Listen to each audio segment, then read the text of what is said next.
Chapter 9 त्रिकोणमिति के कुछ अनुप्रयोग पढ़ेंगे, है ना। क्या पढ़ना है आज? त्रिकोणमिति के कुछ अनुप्रयोग। इसमें क्वेश्चन में जाने से पहले हमको दो कोण पढ़ना बहुत जरूरी है। एक है एक उन्नयन कोण और एक अवनमन कोण। उन्नयन कोण एंगल ऑफ एलिवेशन। सबसे पहले हम लोग समझेंगे एंगल ऑफ एलिवेशन। क्या समझेंगे सबसे पहले? Angle of elevation. इसको साधारण भाषा में समझो। मान लो यहां आप खड़े हैं जमीन पर और किसी दूर एक मकान है, मतलब मान लो कि दूर एक मकान है, उसमें छत पर कोई डीटीएच की एक छतरी लगी हुई है। ठीक है, किसी के मकान में छत में छतरी लगी हुई है। अब आप यहां से उस छतरी को देख रहे हैं तो आपको ऊपर की ओर देखना पड़ेगा। ऊपर की ओर जब हमें देखना पड़े तो वहां समझ जाओ, दिमाग में आ जाना चाहिए आपके कि उन्नयन कोण बन रहा है। ऊपर की ओर देखने पर क्या बनेगा? उन्नयन कोण।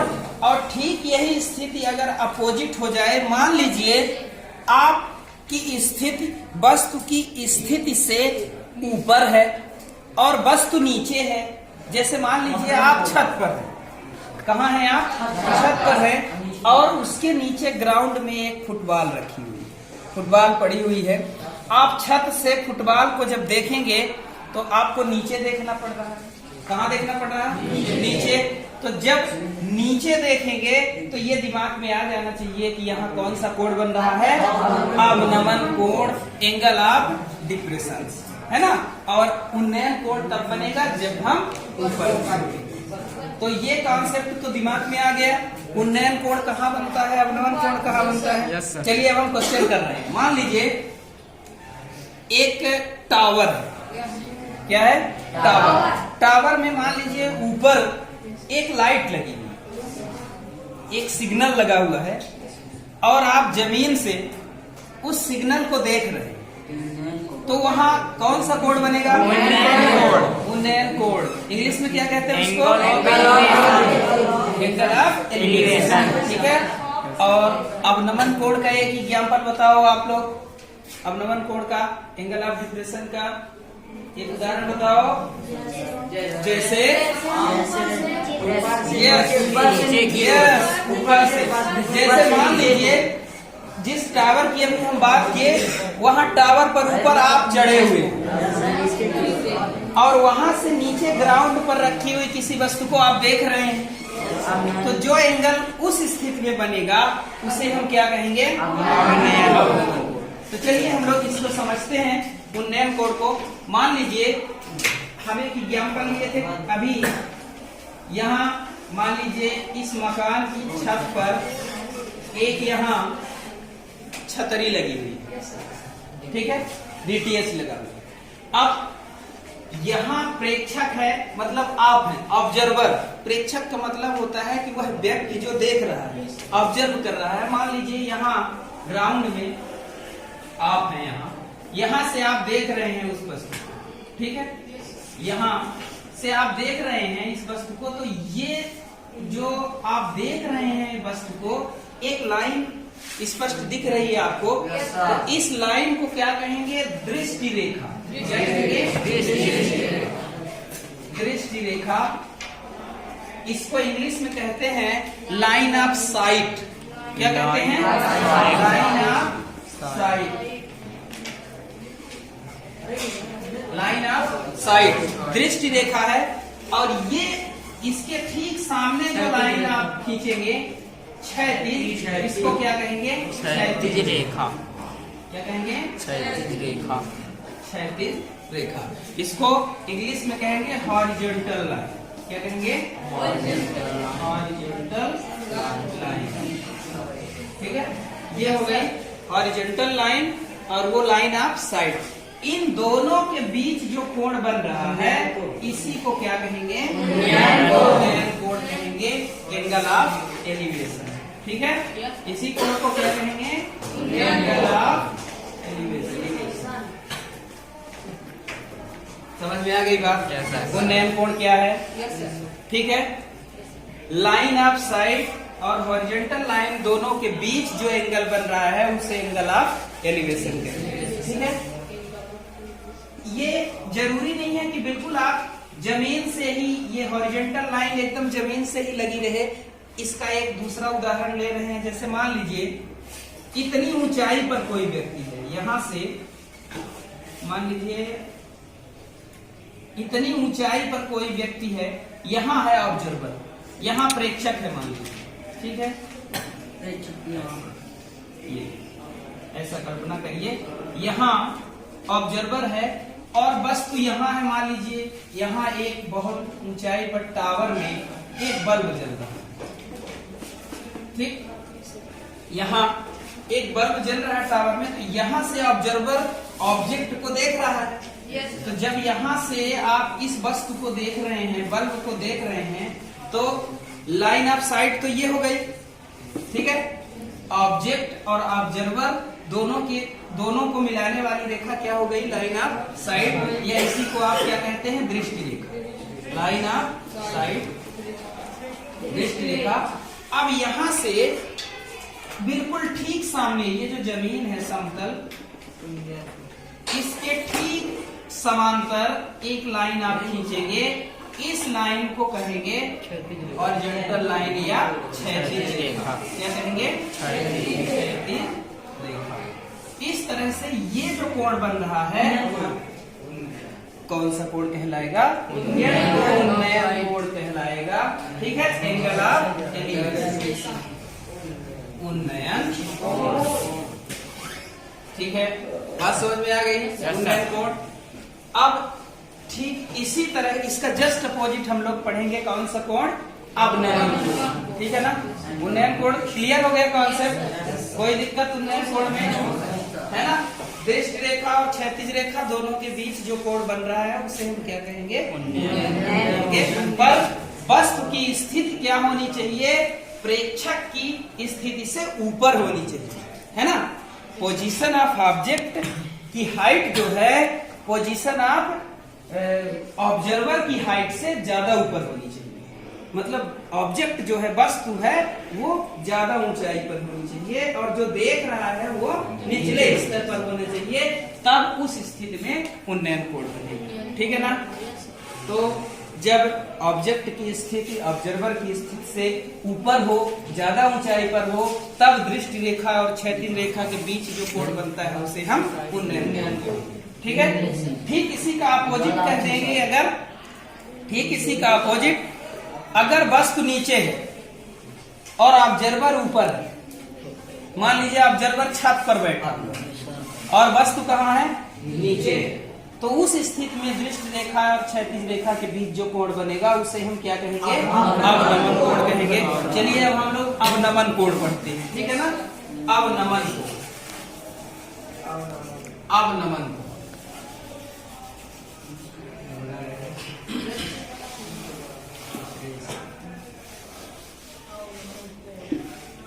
अब हम लोग अवनमन कोण पढ़ेंगे।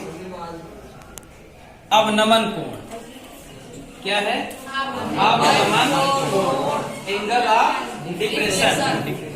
अब हम लोग क्या पढ़ेंगे? Angle of depression.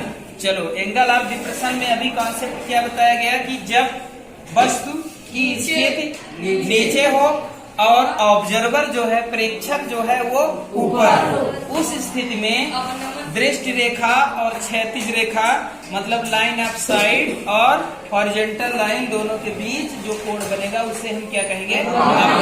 कहेंगे। तो चलिए, इसमें ऑब्जर्वर थोड़ा ऊपर रहेगा, है ना? ऑब्जर्वर मान लीजिए यहाँ है, एक टावर है इस तरह। ठीक है, ये ग्राउंड है, ये एक टावर है मान लीजिए।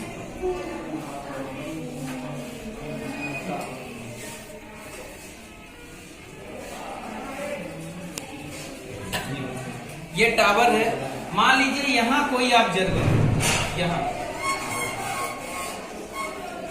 यहाँ कोई ऑब्जर्वर है। यहाँ से यहाँ दूर जमीन में कहीं एक फुटबॉल पड़ी हुई है, यहाँ एक फुटबॉल पड़ी हुई है ग्राउंड में। वहां से बहुत ऊपर से वो देख रहा है ऑब्जर्वर, ऊपर से ये इस फुटबॉल को देख रहा है। तो देखिए इस लाइन को क्या कहेंगे, क्या कहेंगे इस लाइन को? दृष्टि रेखा या लाइन ऑफ साइट। क्या कहेंगे? Line of site. Line of site यानी दृष्टि रेखा इसको कहेंगे, दृष्टि रेखा। और ये जो इसके ठीक सीध में एक लाइन हम खींचेंगे जो कि ग्राउंड के समांतर रहेगी, पैरेलल रहेगी ग्राउंड के, इसको क्या कहेंगे? क्षैतिज रेखा। कौन सी लाइन? क्षैतिज रेखा, हॉरिजॉन्टल लाइन। क्या कहेंगे? Horizontal line. ये तो इस तरह से ये एंगल जो बन रहा है, लाइन ऑफ साइट और हॉरिजॉन्टल लाइन दोनों के बीच में जो एंगल बन रहा है उसे क्या कहेंगे? एंगल ऑफ डिप्रेशन या अवनमन कोण कहेंगे। बात समझ में आ गई? अवनमन कोण का कॉन्सेप्ट क्लियर हो गया, ठीक है? ये हुआ अवनमन कोण।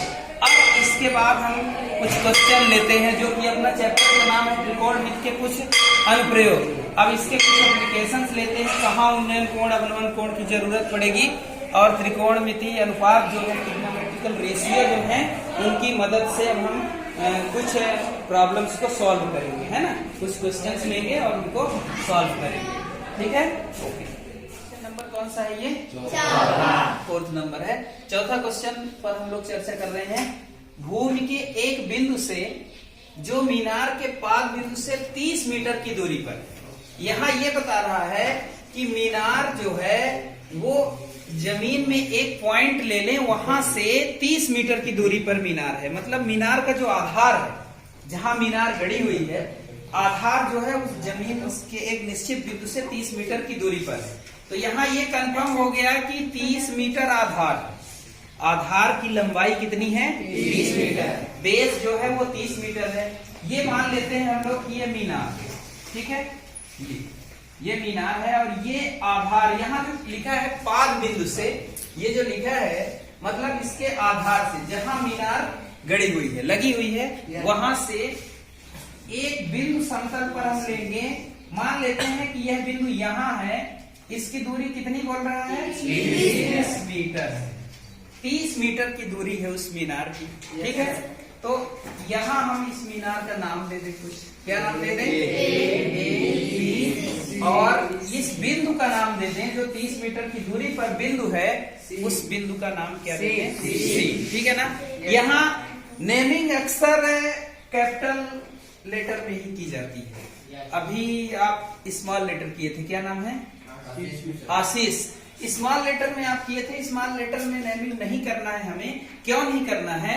क्योंकि स्मॉल लेटर में साइड की लेंथ लिखी जाती है। जैसे जब आप लोग अगली कक्षा में जाओगे 11th में, तो वहां जब आप ट्रायंगल बनाओगे इस तरह का, मान लीजिए, तो ये अगर ए इसका वर्टेक्स है, ट्रायंगल का शीर्ष है, तो इसके सामने वाली साइड की लेंथ को ए माना जाता है, ठीक है? और ये मान लीजिए बी इसका शीर्ष है, तो इसके सामने वाली साइड की लेंथ कितनी मानी जाती है? बी। और ये सी है, तो इसके सामने वाली कितनी मानी जाती है? सी मानी जाती है। तो इसलिए हम लेंथ को स्मॉल लेटर पे लिखते हैं और उसको शीर्ष को हमेशा क्या लिखेंगे? ये बात ध्यान रखना है, ठीक है? अब देखिए, चलिए हम लोग, ये आधार और लंब तो मिल गया। अब इसको यहाँ से मिला दीजिए, ए को सी से मिला देंगे, ए को सी से मिला दिए, एक समकोण त्रिभुज तैयार। क्या बन गया? समकोण त्रिभुज। उन्नयन कोण भी बता रहा है कि मीनार के शिखर का, ये शिखर है ना, शिखर का उन्नयन कोण 30 डिग्री है। तो यहाँ आपको स्पष्ट हो जाना चाहिए कि ये उन्नयन कोण कितना है? 30 डिग्री है, ठीक है? उन्नयन कोण का कॉन्सेप्ट हम लोग चर्चा कर चुके हैं पिछले लेक्चर में, है ना? उन्नयन कोण और अवनमन कोण अच्छे से सब लोग को समझ में आ गया होगा। तो ये 30 डिग्री का उन्नयन कोण है। अब हमें क्या फाइंड करना है? मीनार की ऊंचाई। हमें मीनार की हाइट ज्ञात करना है। तो मान लेते हैं जो चीज ज्ञात करना है उसे हम लोग मान लेंगे। चलिए इसको सॉल्व करते हैं। तो सबसे पहले हम जो ज्ञात करना है उसी को मान लेते हैं। माना मीनार की ऊंचाई मीनार की ऊंचाई कितनी है? ए बी एज्यूम किए हैं ना, ए बी बराबर h मीटर है। ठीक है, मीनार की ऊंचाई ए बी कितना मान लिए? h metre. ये यहां से यहां तक इसकी ऊंचाई को हम लोग क्या मान लिए? h metre. ठीक है, मीनार की ऊंचाई कितनी है? h metre. अब चलिए, आधार दिया हुआ है तथा BC दिया है ना, BC कितना है? 30 मीटर, ये 30 मीटर हो गया।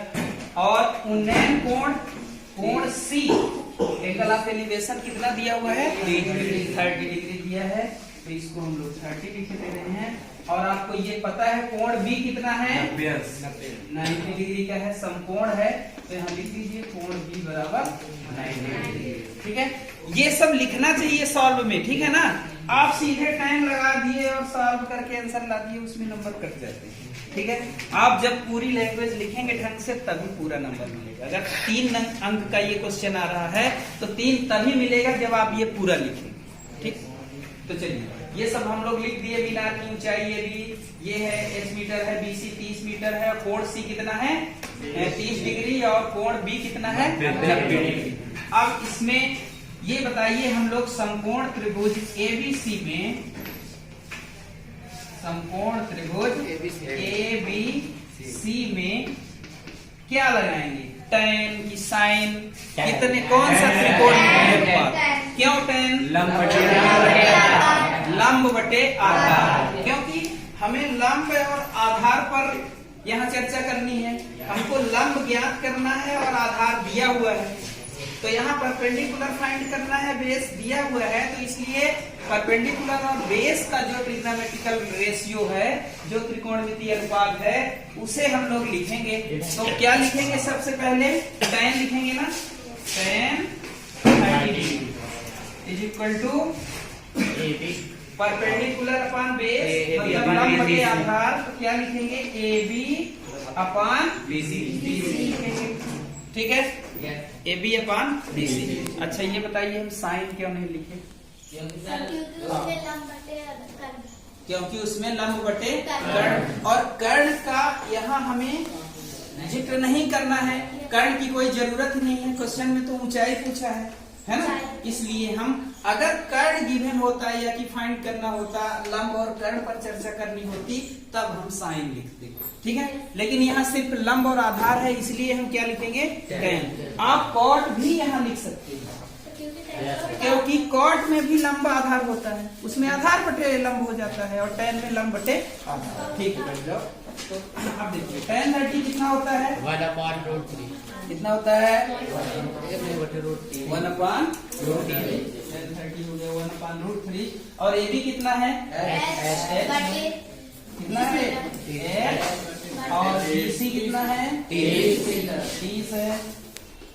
ठीक है, सब की वैल्यू रख दी गई। AB को h माने हैं हम लोग, और BC को कितना माने हैं? 30। अब यहाँ इसको फिर गुणा कर दीजिए, 30 को 1 से और h का √3 से।